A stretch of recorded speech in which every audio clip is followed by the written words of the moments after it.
Hello everyone, welcome back to the video. So this is part 2। और हमने देखा था कि npm init y करेंगे तो क्या होता है कि एक package dot JSON file create हो जाती है हमारी। तो हम यहाँ पे मेनली दो चीज़ें देखने वाले हैं, एक तो ये पैकेज डॉट जेसन फाइल और एक आपकी रहेगी पैकेज लॉक जेसन फाइल क्या होती है। दोनों को हम कोड की मदद से समझेंगे, पर यहाँ पर समझ लेते हैं एक बार कि ये जो आपकी फ़ाइल है वो आपकी समझ लो कि शॉपिंग की लिस्ट है कि आप बाहर जा रहे हो तो क्या क्या खरीदोगे। मतलब इसमें सारी आपका प्रोजेक्ट का स्ट्रक्चर आ जाएगा, कैसा प्रोजेक्ट का नेम है, उस पर डिपेंडेंसी कौन सी है। और ये जो होगा वो यहाँ पे एग्जैक्ट वर्जन होंगे।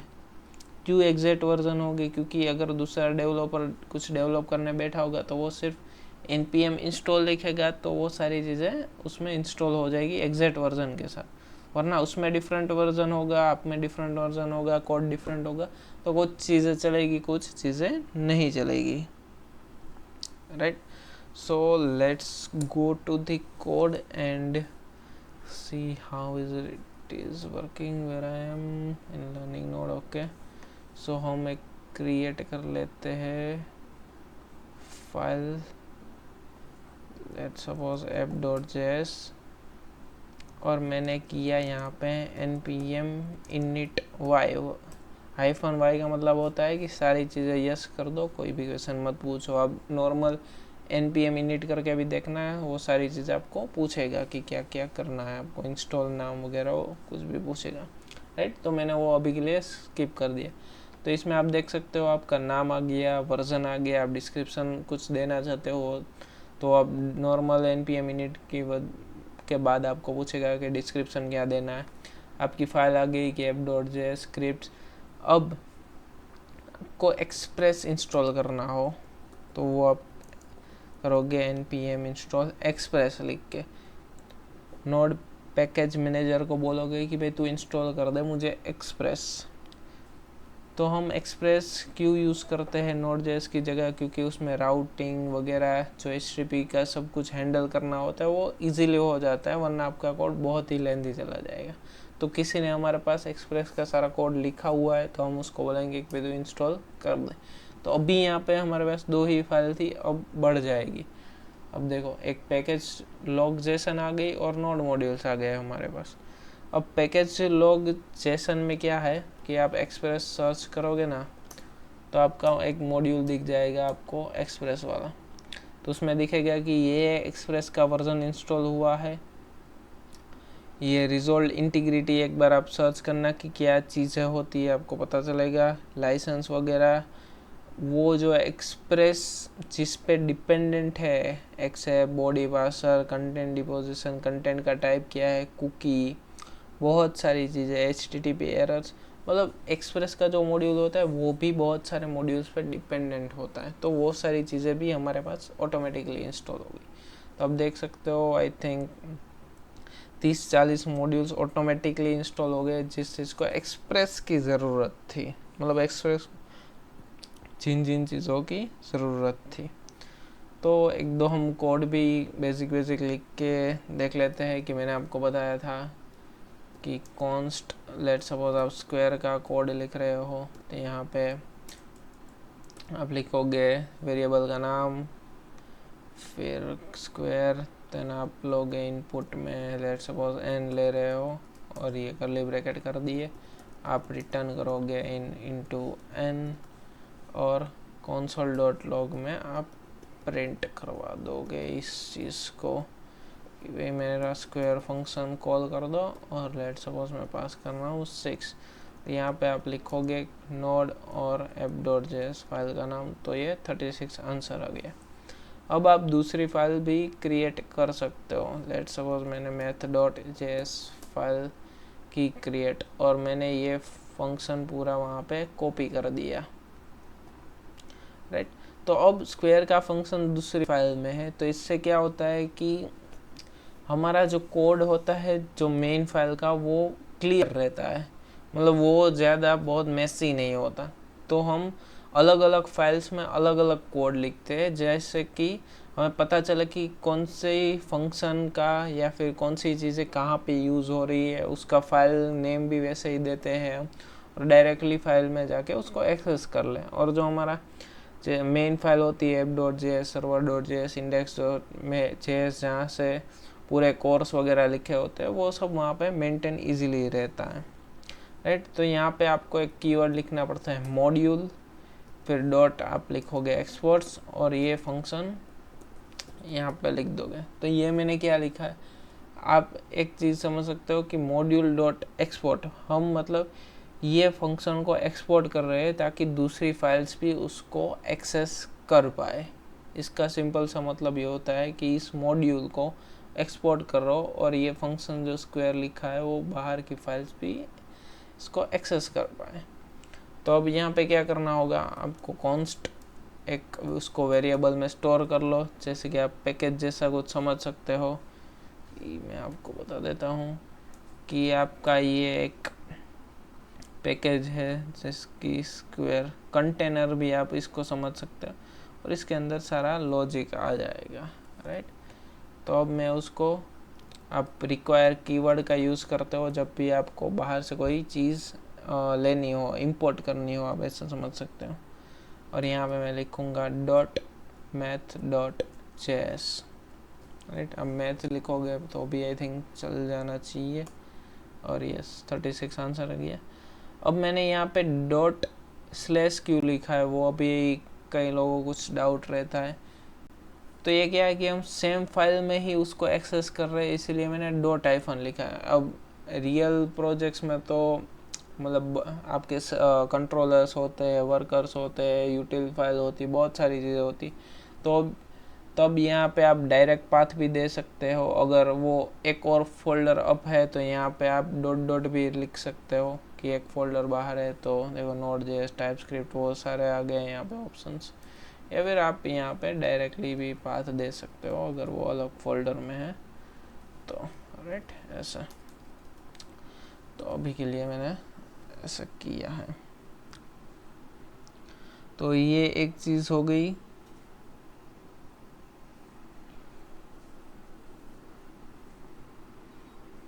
अब हम लिखेंगे एक्सप्रेस का पहला कोड हमारा। लेट्स सपोज कॉन्स्ट एक्सप्रेस और लिखेंगे हम यहाँ पे रिक्वायर और एक्सप्रेस। अब इस लाइन का क्या मतलब होता है हम समझते हैं, या फिर मैं यहाँ पे समझा देता हूँ। मैंने क्या लिखा, const express equals to require express. अब रिक्वायर को आप समझ सकते हो कि ये इंडोर है, राइट। आपका डोर जो एक्सप्रेस के लिए ओपन हो रहा है कि आप एक्सप्रेस को यूज़ करना चाहते हो, आपकी पर्टिकुलर app.js फाइल है तो आप मांग रहे हो कि मुझे ये चीज़ दे दो।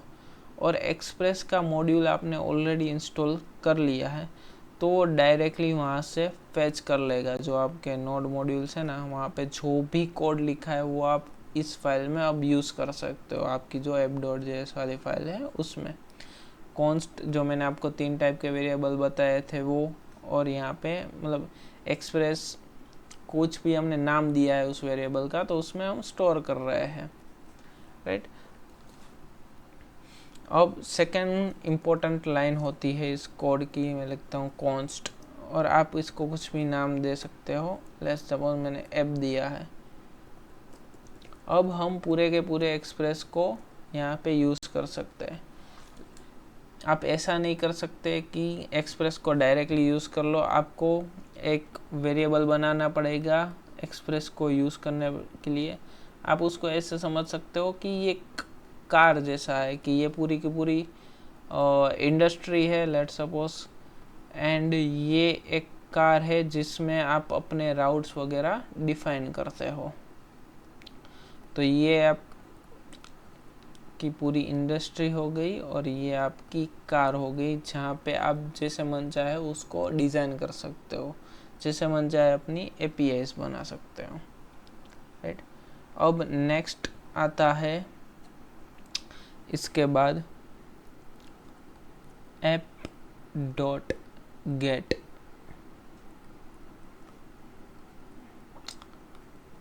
इसका मैं पूरा आपको समझाता हूँ, मतलब क्या होता है। रिक्वेस्ट, रिस्पॉन्स, और यहाँ पे आपका आ जाएगा लॉजिक।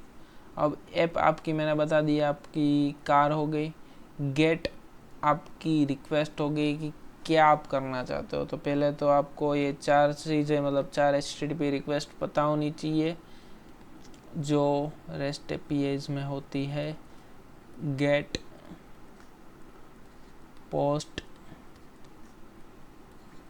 Put and delete. अगर आपको नहीं पता तो प्लीज़ प्लीज़ प्लीज़ ये आपको पता होना चाहिए। आप जाके गूगल कीजिए, कुछ भी सर्च कीजिए, आपको पता चलेगा कि गेट रिक्वेस्ट में क्या होता है कि हम फैच करना चाहते हैं कुछ भी चीज़ें। जैसे कि आप इंस्टाग्राम पे स्क्रॉल कर रहे हो या ट्विटर पे, तो हम गेट कर रहे होते हैं दूसरे लोगों का डेटा। फैचिंग द फीड, आप इसको समझ सकते हो। पोस्ट मतलब आप इंस्टाग्राम पे कुछ पोस्ट डाल रहे हो, मतलब आप कुछ ऐड ऑन कर रहे हो, तो हम उसको पोस्ट बोलते हैं। पुट मतलब आप कोई भी अपनी डिटेल इंस्टा पे अपडेट कर रहे हो, तो पुट का मतलब हो गया अपडेट। और डिलीट का मतलब आप कुछ भी डिलीट कर रहे हो डेटाबेस से। और इंस्टाग्राम की मदद से समझे तो आप अपनी पोस्ट डिलीट कर रहे हो, राइट।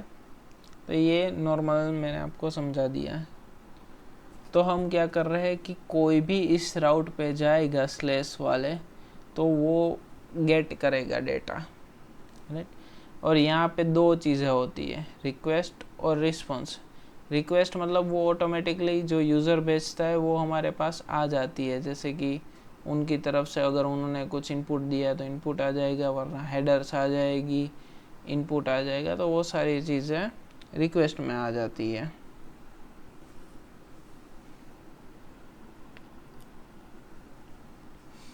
और रिस्पॉन्स, तो यहाँ पे आप लिख सकते हो कि कोई भी इस राउट पे आए तो उसको सेंड कर दो रिस्पॉन्स की हेलो और how are you, what are you doing.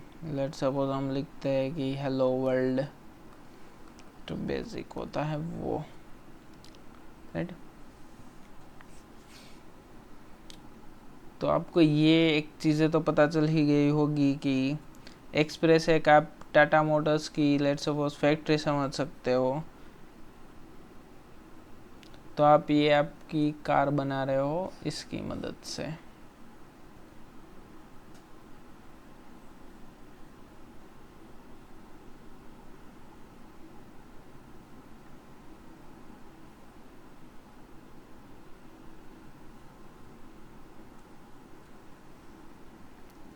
Request का मैंने बता दिया आपको, URLs, डेटा, जो भी मतलब यूज़र भेजता है। और रिस्पॉन्स में जो हम उसको भेजते हैं वो, right. So let's start with it.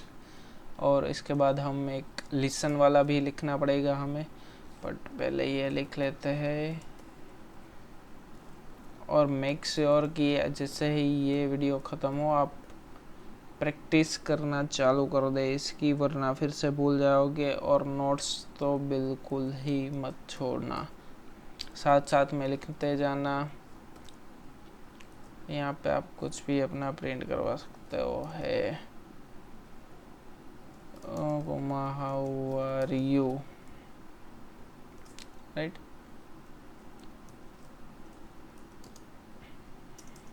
अब एक और चीज़ यहाँ पे आपको चाहिए होगी, वो क्या है मैं बताता हूँ। आपको चाहिए होगा एक सर्वर, कि वो कौन से पोर्ट पे लिसन करेगा, क्योंकि सारी चीज़ें अलग अलग पोर्ट पे लिसन कर रही होती है।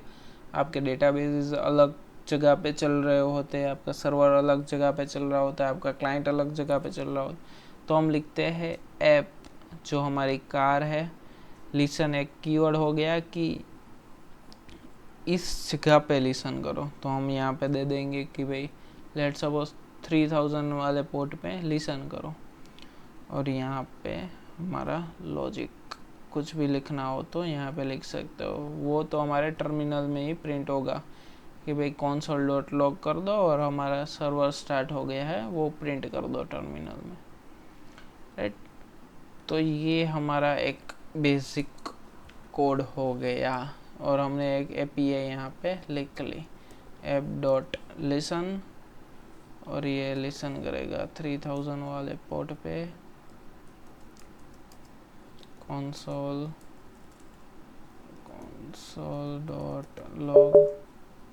server started, right. ये ब्रैकेट यहाँ पे नहीं आएगा, यस, और इसके पहले यहाँ पे एक ब्रैकेट,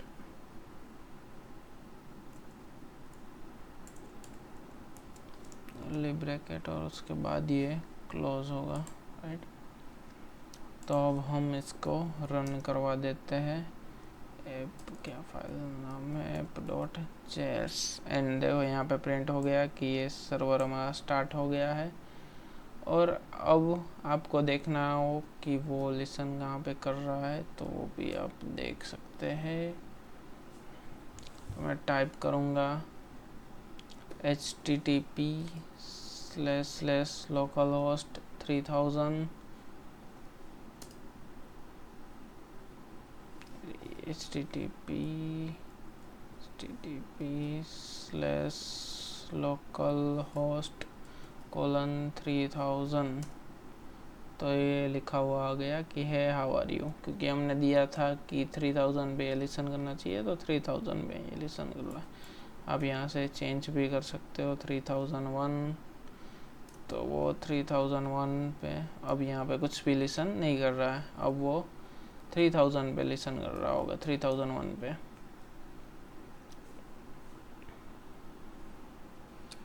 राइट। तो आप डायनेमिक राउट्स भी लिख सकते हो।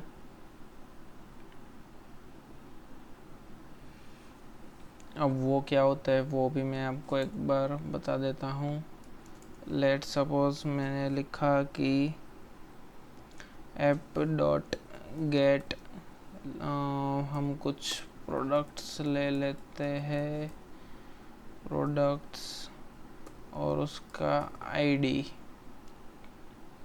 और यहाँ पे सारी चीज़ें रिक्वेस्ट और रिस्पॉन्स। अब उसके आईडी के हिसाब से हम उस रिक्वेस्ट को हैंडल करेंगे। प्रोडक्ट आईडी इज़, और वो हम लिख रहे हैं डॉलर में, request.params.id। तो अब ये मैंने चीज़ क्या लिखी, यहाँ पे कॉपी करके आपको एक बार बता देता हूँ कि ये मैंने क्या यहाँ पे लिखा है।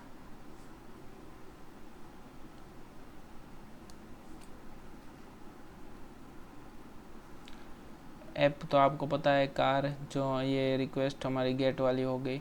अब मैंने एक नया राउट बनाया है प्रोडक्ट्स करके, और उसमें हम इसको डायनेमिक राउट्स बोलते हैं। क्यों? क्योंकि आईडीज हर बार चेंज होगी। लेट सपोज 1 वाले पे राहुल का डेटा पड़ा है, सेकेंड वाले पे नेहा का डेटा पड़ा है, एंड XYZ थर्ड वाले पे पड़ा है, राइट। तो ये आपके डायनेमिक हो गई रिक्वेस्ट। जो भी रिक्वेस्ट आएगी, लेट सपोज सेकेंड नंबर के पर्सन की रिक्वेस्ट आई तो रिक्वेस्ट में वो आएगा, रिस्पॉन्स में ये वाला हम सेंड कर देंगे। तो प्रोडक्ट आईडी इज़, इसका मतलब क्या होता है कि जो रिक्वेस्ट आई उसकी आईडी ले लो, और ये पैराम्स हम एक कीवर्ड यूज़ कर रहे हैं, ऐसा समझ लो आप। तो हम लिखते हैं रिक्वेस्ट पैराम्स और उसको आईडी देते हैं, राइट। तो अब मैं इसको आपको एक बार रन करके भी बता देता हूँ।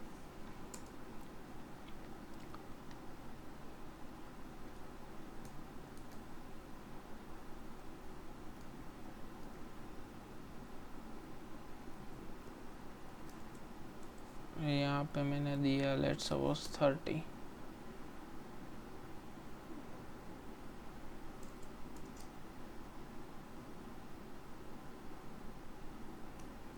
ये 3001 पे हमारा रन कर रहा है, यस ओके। और यहाँ पे मैंने दे दिया